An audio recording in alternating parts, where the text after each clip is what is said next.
The overall goal of this procedure is to show how to isolate and co-culture the developing trigeminal ganglia and tooth germs. This is accomplished by first sterilizing, mounting, and coating the microfluidic devices. The second step is to dissect trigeminal ganglia and tooth germs from a specific developmental stage in the mouse of interest. Next, the trigeminal ganglia and the tooth germs are placed into the microfluidic devices and co-cultured. The final step is to fix the cells and stain them using immunofluorescence. Ultimately, fluorescence microscopy is used to show the innervation pattern that is the result of co-culture.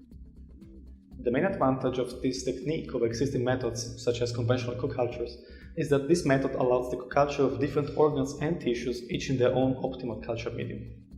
This method can help answer key questions in the field of orofacial innervation, such as the role of different molecules on tooth innervation and the role of innervation in tooth development.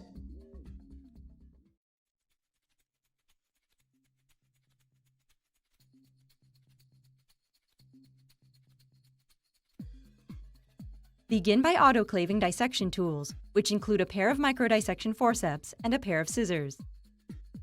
Next, sterilize a batch of 24mm by 24mm glass cover slips by placing them into a solution of 1 molar hydrochloric acid on an orbital shaker at 37 degrees Celsius for 24 hours.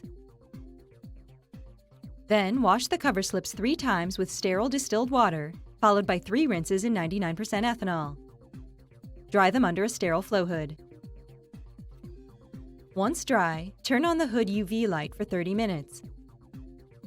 Then store the cover slips in 70% ethanol until they are needed. Next, use sterile forceps to carefully